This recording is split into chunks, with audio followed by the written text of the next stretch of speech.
These are 3 of Regular Show's best episodes of all time. The first one being excellent with a rating of 9.6. The episode starts with Mordecai and Rigby watching an action show where a guy just flips his car until Benson interrupts, telling them they're supposed to be working and commands them to come back to work. But before they do, a commercial comes on for an eating contest called the Excellent Challenge, where you have to eat 12 eggs, chili, cheese, biscuit, and a fruit bowl in under an hour, and you get a hat, which is a pretty basic hat. But for some reason, Rigby becomes obsessed with it, saying how cool it is, and ends up convincing Mordecai to come to the restaurant. So they arrive at the Excellent restaurant, where Rigby asks the server for the Excellent Challenge, to which the server starts acting weird and saying he really wouldn't recommend it, which is interesting. Either he's doubting him or there's something deeper going on here. Anyway, Rigby ends up convincing him after reminding him that the customer is always right and tells him to bring him the omelet, to which we literally cut to him in an ambulance. Turns out Rigby was allergic to eggs. Like deathly allergic. He wanted this hat so bad, he literally risked his entire life. While in the ambulance, Rigby asked Mordecai to promise that whatever happens, he will get him this hat. And right after Mordecai promises, Rigby flatlines. Don't worry though, Rigby isn't dead, but he is in a coma and may never wake up again. Then Benson, being very sympathetic, blames Mordecai and Rigby, saying if he just listened and went back to work, this would have never happened. And they almost get into this huge fight until Mordecai leaves to go back to the restaurant and try to get this hat. He tries to simply just buy back the hat, but the server man says it's not for sale. But during this interaction, he says something very interesting. It's out of my control. Now this could seem like he simply can't sell to him because of his boss, but the way he says it is very eerie and scary, and this is Regular Show. So this has to mean there's probably something more deep and darker going on. Anyways, this leaves Mordecai with no choice but to face the omelet challenge, and fails miserably, and ends up throwing the omelet across the room. Now it seems Mordecai gave up, as he comes to Rigby and apologizes to him, saying he can't do it. Then Benson and Skips walk in, and Benson actually apologizes for earlier, which is pretty cool of him. And then he brings up some crazy lore about the Excellent Challenge. So it turns out a long time ago, this guy named Jonathan Kimball was obsessed with the Excellent Challenge, eating it for breakfast, lunch, and dinner every single day. And he kept a journal dedicated to figuring out how to beat this challenge. But one day he told everyone that he finally figured it out, but no one believed him. And turns out he actually finished the challenge. But after this, he was never seen again. What? Regular Show is so good at taking such generic things, like a literal eating contest, and making it so dark and twisted. Anyways, turns out Benson has a notebook Jonathan used with all the secrets. So they get to practicing, and we get a montage of Mordecai eating the omelet with all this new knowledge. And after a beautiful, inspiring montage, Mordecai is finally ready to take on the Excellent contest. So Mordecai orders the Excellent Challenge. Everything seems normal, just like before, until the server notices Mordecai is doing the same tricks Jonathan once did, and tries warning him to stop. And then he blows his fingers, and the entire restaurant comes out trying to stop Mordecai. And they have this all-out brawl, which seems like it lasts 5 minutes, but I guess an hour passes and the clock dings. And the server realizes that he actually finished the omelet. And he says, "Oh no, you were only trying to help," which is such a terrifying thing to say. And Mordecai poofs away into what seems like a dungeon. And he meets some old knight dude who says he made it to the final test, which is to choose your prize. But if he chooses the wrong prize, he will die. And we pan over to see a dead Jonathan wearing a golden prince hat. Now this last challenge is a test of greed. From the advertisement, it promised a basic old, probably $5 Walmart hat, but now you are faced with countless gold and silver hats. Mordecai, remembering how Rigby explained the hat, grabs the trucker hat from the ad and successfully passes the test and gets zapped back. Mordecai then puts the Excellent hat on Rigby, and he instantly wakes up from his coma. And then of course, another eating contest with the prize of a free shirt comes on television at the exact same time. And that's it. This episode is actually so good. This was actually my first time seeing it, and I thoroughly enjoyed it. I love how Regular Show can take the most basic, bland ideas and expand on it in a way you'd never expect. I honestly never could have expected what happened in this episode, and I love that. So many shows and movies nowadays are so predictable from the beginning, and this was a breath of fresh air, as I never knew what would happen next. The pacing was also just beautiful. The episode truly never got boring, and there was always something new happening or progress being built. Not one single second of this episode was wasted. Everything felt important. I even loved how serious Mordecai took the eating contest and how intense they made, like I said, something so basic. The build-up, the conflict, the humor, it was just absolutely perfect. I can really see how this episode achieved such a high rating. The next episode is Exit 9B, with a rating of 9.7. It starts with Thomas walking into the house, but no one is there. Then there's a literal explosion, and he runs out to see what happened. There's red lasers going everywhere, and the park members are being knocked down. And we see some dude with an alien laser gun, and he just takes out practically everyone except Mordecai and Rigby, who come running in with some ball that literally teleports them somewhere. Then we skip to 2 months later, and we see that Skips is a mechanic, with Pops as his client, which is weird. It seems they totally forgot about each other. And this is not the only case. Pops doesn't recognize Muscle Man, and High Five Ghost also doesn't recognize Muscle Man. Also, Muscle Man is some professor, so obviously something really weird is going on. High Five Ghost ends up delivering pizzas to the park, and Benson answers, and they also don't know each other. Anyways, we see that Benson and Thomas are actually working for this guy, and we learn that they are building a highway, but we have no idea why. So far, this episode has me hooked, and I am so curious about what is going on. I'm also curious about Mordecai and Rigby and how they just disappeared. And speaking of that, they actually teleport back finally after 2 months, and they break the space-time travel thingy, but it's okay because they have another plan. You see, they have this document. That's all I know so far. But anyways, they go to find Skips, but of course Skips isn't home.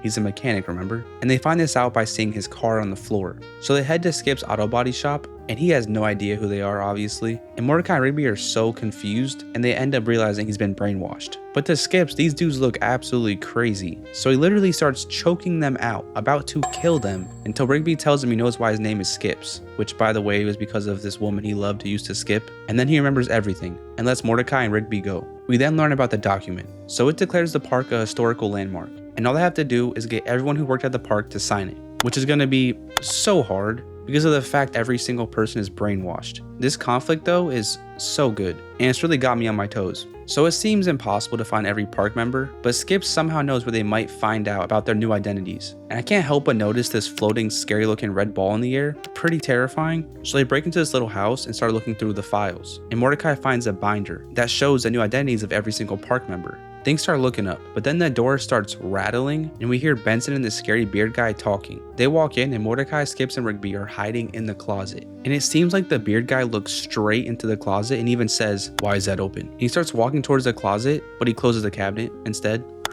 Scary. So Pop's secret identity is working as a butterfly zookeeper, and getting him to remember is pretty easy. They just show him this butterscotch ripple lollipop, and then we see Muscle Man solving some equation, and I think it's actually so funny how different they change his identity. Like every other character kind of fits a new identity, but this is so off. Anyways, Mordecai raises his hand. Yeah, we were just wondering, do you know who else's C = 8? And Muscle Man literally gains his memories back himself by saying, "My mom." Then he Muscle Mans himself out to college, and then they kidnap High Five Ghost, and Muscle Man gives him a high five, and boom. So now they got 5 out of 7 park members signed, and it was fairly easy. But Benson and Thomas are gonna be near to impossible. They are literally right next to Scary Beard Dude constantly. So they all head to the park and are gathering a game plan until Thomas spots them. So they ask him where Benson is.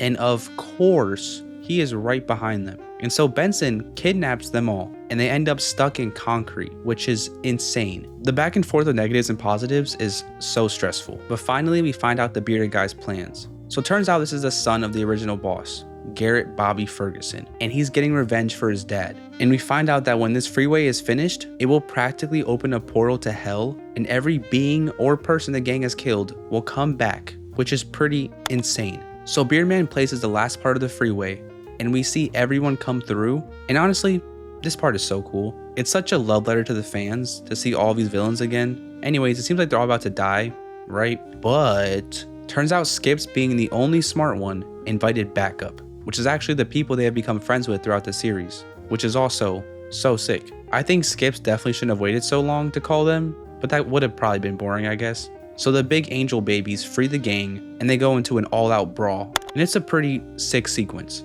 Anyways, Mordecai and Rigby go and try to find Benson to sign the paper, but Benson is trying to kill them, and they're having a harder time trying to regain his memory. And right as Benson's about to crush them, they start doing donuts. Whoa! And it clicks in his mind. Then, ham boning. Now set up the chairs next time. Whoa! And finally, it all clicks for Benson.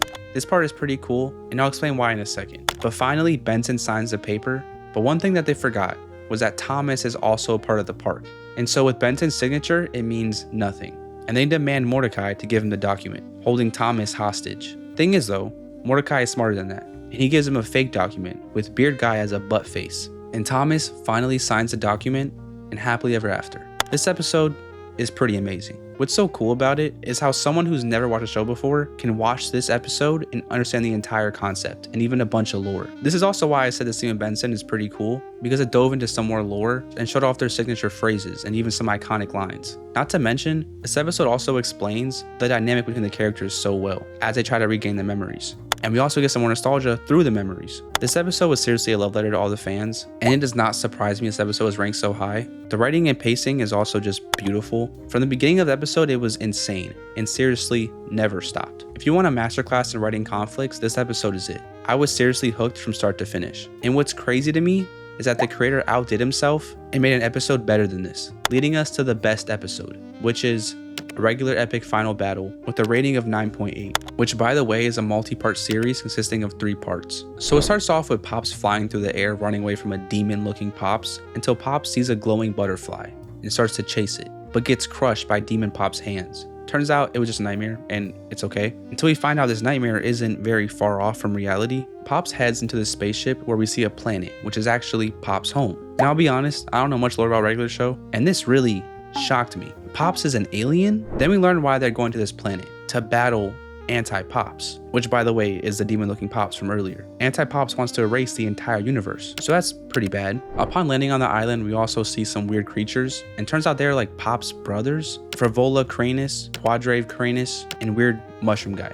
Yeah, that's actually his name. So Frivola takes him to the Guardian, who is this all-knowing, huge, giant being, and she explains how this battle has never ended in victory, and has always ended in the end of the universe. Turns out this battle has been going on forever, and the universe just keeps restarting over and over again. Only thing different this time is Anti-Pops is running late, and we watch as he struggles to get to the planet Lollyland, and we get a glimpse of his power, which seems pretty insane. While Anti-Pops is struggling, the gang is learning the history, which is pretty interesting because we learn that Pops is the universe's chosen one, and his real name is Mega Cranus. And he was so perfect that the universe had to balance itself and create Anti-Pops. So after seeing all the tapestries of all the battles, Mordecai gets an idea and decides to set up traps to sneak attack Anti-Pops. And also in the montage, we see that Pops has telekinesis, which is pretty crazy to me. The plot twist with this man is absolutely wild. Anti-Pops ends up getting in a space Uber and finally makes it to Lollyland. And by tradition, I guess they have to sing the Lollyland anthem. So Eggum Cranus comes out and starts singing all joyful,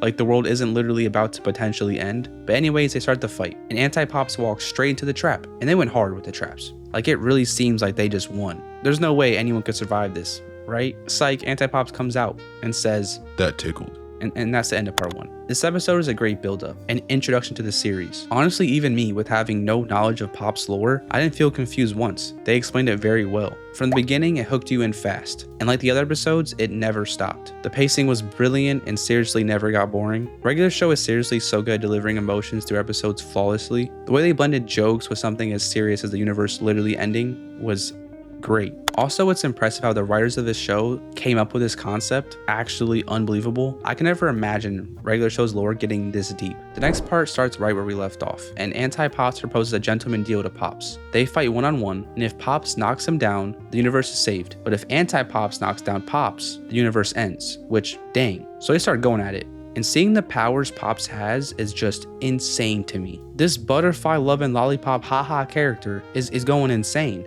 Also, he has a 6-pack, and Anti-Pops has a 24-pack, but besides that, these dudes can create objects out of thin air, fly, shoot lasers, literally everything. And Pops ends up slamming a ship onto Anti-Pops, which should mean the universe is saved. Yay! Psych. Turns out Anti-Pops was lying, and then gets his buddies to start shooting, and also somehow gets this huge creature named Streaming to help fight with them. Kind of an unfair fight until Muscle Man convinces his Guardian to come help, which she actually does. Now I'm not gonna lie, the rest of the episode is pretty much just fighting. And it's very similar to Exit 9B, where we see a bunch of nostalgic characters joining the fight and just fighting. Now this fight is so sick and very interesting. They even had some like Power Ranger type sequence, but the whole fight turns out pretty pointless when Anti-Pops finally uses all of his power and becomes the size of the literal planet and starts just evaporating everything in his way in seconds. And we watch as Muscle Man is one of the first to die. Pops does try to help, but he's not powerful enough. At least he got to say my mom before he died though. Now this drives Pops insane. He becomes a huge Goku Pops. But even with all this power, Anti-Pops starts killing everyone around him, leaving just Mordecai and Rigby. And by this time, Pops is flying at Anti-Pops full power, which Mordecai and Rigby remember from the tapestries